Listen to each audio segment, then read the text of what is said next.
Nandoon pa rin siya. Sa sulok. Tumingin sa akin. Kahit 3 taon na siyang patay. Pero ngayon, malaya na siyang lapitan ako.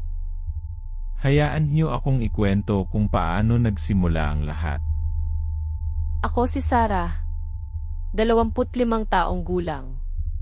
Lumaki ako sa isang maliit na baryo sa Capiz. Dito, ang mga kwento ng aswang at engkanto ay hindi lang pabula. Bahagi sila ng araw-araw na buhay. Ang lolo ko, si Lolo Ben, ay isa sa mga matatanda sa baryo na malalim ang kaalaman sa mga ganitong bagay. Matagal na siyang nagbabantay sa akin, lalo na noong bata pa ako. Bago siya namatay noong 3 taon na ang nakakaraan, binigyan niya ako ng isang lumang pulseras na gawa sa kahoy at mga buto ng manok. Sabi niya, Sarah, suotin mo ito palagi. Ito ang magbabantay sa iyo sa mga bagay na hindi nakikita ng mata. Hindi ko pinaniwalaan noon.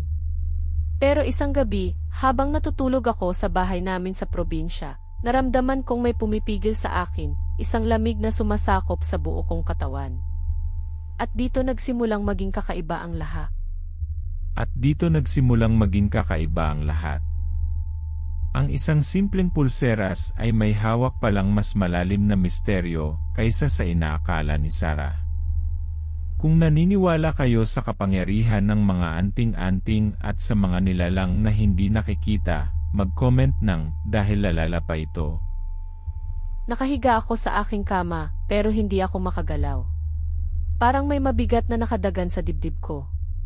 Pilit akong sumisigaw, pero walang boses na lumalabas sa lalamunan ko. Sarah! Gising! Anong nangyayari sa iyo? Hindi ko siya masagot. Nakita ko si Aling Nena, ang aming kapitbahay na itinuturing kong pangalawang ina, na nagmamadali sa aking silid. Sarah, bakit ka nanginginig? May nakikita ka ba? Hindi ako makapagsalita. Pero nakita ko. Sa dilim, sa sulok ng aking silid, may isang anino. Hindi ito tao. Malaki, matangkad, at may mga matang lumiliyab sa dilim. Naku po! Ang pulseras mo! Nandyan pa ba? Naramdaman ko ang pulso ko. Wala na ang pulseras. Nanghina ako lalo. Narinig ko ang bulong ng anino, isang tunog na parang kaluskos ng tuyong dahon. Sarah, huwag kang matakot. Hinga ka ng malalim. Ang pulseras, ang tanging proteksyon niya, ay nawala. At ang nilalang na nagtago sa dilim ay lumabas. Sino o ano ito? At bakit ngayon lang siya nagpakita? At magtiwala kayo, kailangan niyong manatili para sa susunod na mangyayari. Dahil dito talagang nagiging hindi ka panipaniwala. Habang pilit akong pinapakalma ni Aling Nena, unti-unting lumalapit ang anino. Nag-iwan ito ng lamig sa bawat yapak. Ang amoy nito ay parang bulok na lupa at patay na bulaklak. Umalis ka. Walang kang karapatang manakit dito. Nagulat ako. Nagkaroon ng boses si Aling Nena na parang nagliliyab sa galit. Hindi ko pa siya nakitang ganoon. Sarah, kailangan nating hanapin ang pulseras mo.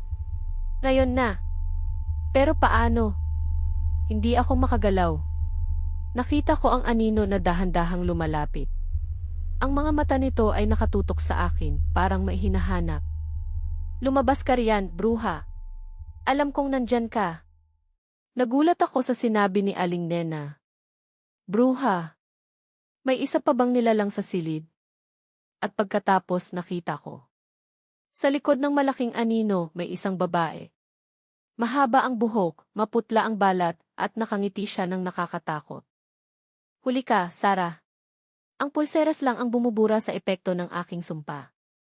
Narinig ko ang boses niya sa ulo ko. Hindi sa aking tainga. Ang ulo ko ay parang pinupunit. Hindi ka magtatagumpay. Matagal na kitang pinagmamasdan. Hindi mo na mapipigilan ang mangyayari. Ang pulseras ay nawala na.